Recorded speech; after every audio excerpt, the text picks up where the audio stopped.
Okay.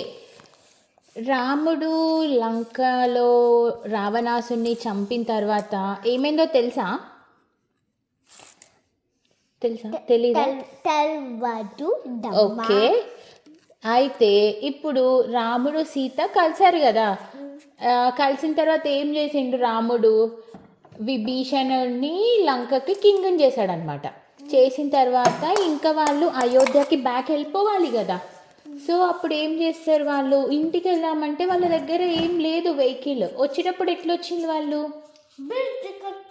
Bridge కట్టి వచ్చిండు. రాముణ్ణి లక్ష్మణ్ణి ఎవరు తీసుకొని వచ్చిండు? ఎక్కడ? షోల్డర్స్ మీద కూర్చోబెట్టుకొని హనుమంతుడు రాముణ్ణి లక్ష్మణుణ్ణి రామసేతు బ్రిడ్జ్ మీద నుండి లంకకి తీసుకొని వచ్చిండు కదా. సో ఇప్పుడు వాళ్ళు మళ్ళీ లంక నుండి అయోధ్యకి వెళ్ళాలి. సో ఇప్పుడు లంక నుండి అయోధ్యకి వెళ్ళాలంటే వీళ్ళకి వెహికల్ కావాలి. వీళ్ళ దగ్గర వెహికల్ లేదు. ఇంతకు ముంచి చెట్టు కింద కూర్చొనే ఉంది కదా. Yeah exactly. Sita will be tired కదా. సో ఏమైందంటే విభీషణుడు ఉన్నాడు కదా. ఇప్పుడు విభీషణుడు ఎవరు? కింగ్ ఆఫ్ లంక. కానీ వీళ్ళ దగ్గర ఒక వెహికల్ ఉంది. ఆ వెహికల్ రావణాసుడి వెహికల్. రావణాసుడు వెహికల్ నేమ్ ఏంటి? పుష్పక విమానం. సో ఇప్పుడు విభీషణుడు లంకకి కింగ్ కాబట్టి Vibhishana can do what ever he want. So he gifted Rama వాళ్ళ అన్న వెహికల్ పుష్పక విమానం. సో పుష్పక విమానం రావణాసుడు ఎవరి దగ్గర నుంచి తీసుకొచ్చుకున్నాడు? వాళ్ళ తమ్ముడు, వాళ్ళ హాఫ్ బ్రదర్. ఎవరు? తమ్ముడు. ఎవరు వాళ్ళ తమ్ముడు? ఎవరు హాఫ్ బ్రదర్? ఎవరు? Kubera. So Ravana got the vehicle from Kubera. So ఇప్పుడు ఆ కుబేరా నుండి తెచ్చుకున్న వెహికల్ రావణాసుడి దగ్గర ఉంది. రావణాసుడు లేడు కాబట్టి ఇచ్చేలేదు. విభీషణుడి దగ్గర ఉంది. సో విభీషణుడు ప్రజెంట్ అది రాముడికి గిఫ్ట్ ఇచ్చిండు. అది కుబేరు దగ్గరికి పోతారా లేదా మనం నెక్స్ట్ స్టోరీస్లో చూద్దాం. ఓకే. సో ఇప్పుడు వాళ్ళు పుష్పక విమానం ఎక్కి మంచిగా రాముడు, సీత, లక్ష్మణుడు, ఇంకా వీళ్ళతో పాటు హనుమంతుడు, సుగ్రీవ, ఇంకా విభీషణ అందరూ పుష్పక విమానంలో కూర్చున్నారంట. కూర్చొని ఇంకా పుష్పక విమానం గాలిలోకి ఎగిరిందంట. ఎగరగానే ఇట్లా స్కైలో ఫుల్ బ్రైట్గా షైన్ అవుతుందంట. షైన్ అవుతూ వెళ్తూ ఉన్నదంట. లంక నుండి అయోధ్యకి రావాలి కదా. లంక నుండి ఇండియాకి రావాలి, అయోధ్యకి రావాలి. సో వస్తూ ఉంటే కిందంతా వాళ్ళకి ఫారెస్ట్, డిఫరెంట్ ప్లేసెస్ అన్నీ కనిపిస్తుంటే రాముడు అంట మెమరీస్ షేర్ చేస్తున్నాడంట సీతతోటి. సీత ఇదిగో ఇక్కడనే నేను ఫైటింగ్ చేశాము, ఇక్కడ మేము బ్రిడ్జ్ కట్టినాము, ఆ బ్రిడ్జ్ పేరు రామసేతు. నీ దగ్గరికి రావడానికి ఇక్కడనే నీ పూసలు కనిపించినాయి, నేను ఇక్కడనే సుగ్రీవుణ్ణి మీట్ అయినా, హనుమంతుణ్ణి మీట్ అయినా అని చెప్పి రాముడు సీతకు అన్ని మెమరీస్ షేర్ చేసుకుంటున్నారంట. సో ఇంకా అట్లా వెళ్తూ ఉన్నారు కదా పుష్పక విమానంలో. అయితే రాముడికి సడన్గా ఒకటి గుర్తుకొచ్చిందంట. భరతుడు ఏం చెప్పిపోయిండు రాముడికి?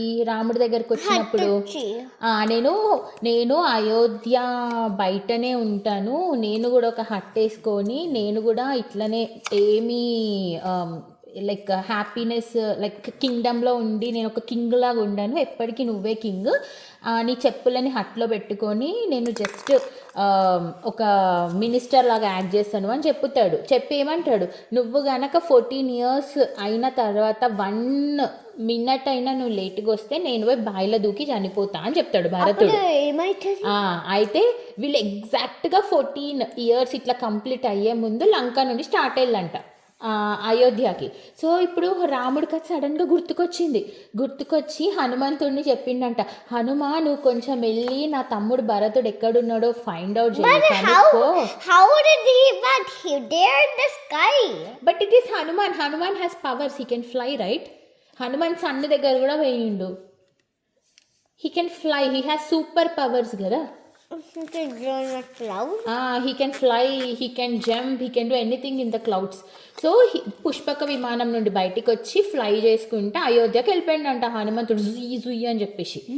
అప్పుడు పొయ్యి చూసేసరికి భరతుడు హట్లనే ఉన్నాడంట. అప్పుడు హనుమంతుడు హమ్మయ్య అనుకొని భరతుడి దగ్గరికి పోయి భరత, మీ అన్న రాముడు, లక్ష్మణుడు, సీత అందరూ వస్తున్నారు, నువ్వు ఇక్కడనే ఉండు, వాళ్ళ కోసం వెయిట్ చెయ్యి అని చెప్పిండంట. చెప్తే అప్పుడు భరతుడు ఫుల్ హ్యాపీ అయ్యి అయోధ్యకు పోయిండంట. అయోధ్యకి పోయి అందరికీ చెప్పిండంట, రాముడు, లక్ష్మణుడు, సీత వస్తున్నారు, రెడీగా ఉండండి, అన్ని ఏర్పాట్లు చేయండి వాళ్ళని వెల్కమ్ చేయడానికి అని చెప్పిండంట. భరతుడు పోయి ఇంకా అయోధ్యలో అందరికీ చెప్పిండు కదా రాముడు వాళ్ళు వస్తున్నారని. సో అయోధ్యలో people full happy and excited ఉన్నారంట.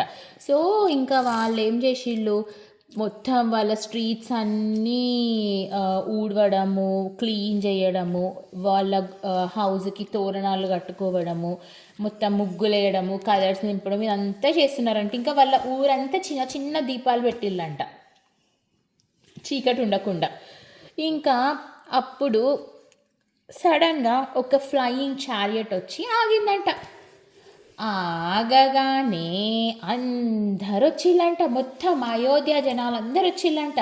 వచ్చి రాముడు వస్తున్నాడు అని చెప్పి అందరూ ఇట్లా బెండ్ అయ్యి దండం పెడుతున్నారంట. ఇంకా వాళ్ళ మమ్మీస్ ఉన్నారు కదా, రాముడు వాళ్ళ మమ్మీస్ కౌసల్య, సుమిత్ర, కైకేయి అందరు వచ్చి రాముడిని హగ్ చేసుకున్నారంట. 14 years తర్వాత చూసిళ్ళు కదా.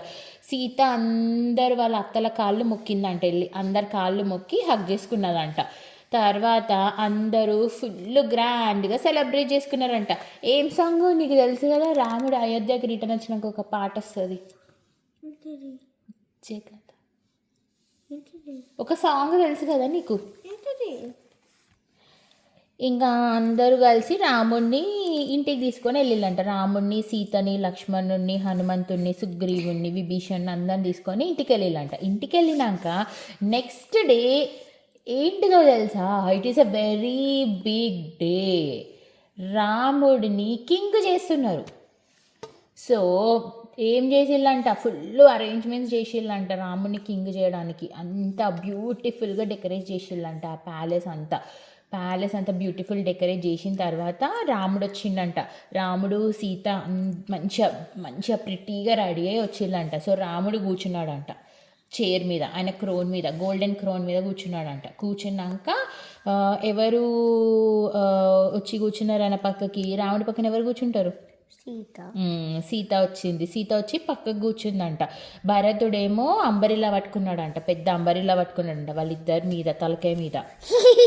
అండ్ లక్ష్మణుడు, సుగ్రీవుడు ఏమో పక్క పక్కన నిల్చున్నారంట, అటొకరు ఇటొకరు నిలబడ్డారంట.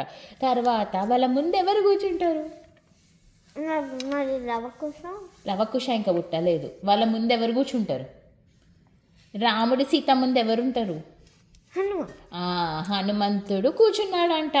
కూర్చొని ఇంకా అందరూ రాముడికి ఫుల్ హ్యాపీగా, రాముడికి ఇప్పుడు తీసుకొచ్చి కిరీటం పెడతారు కదా.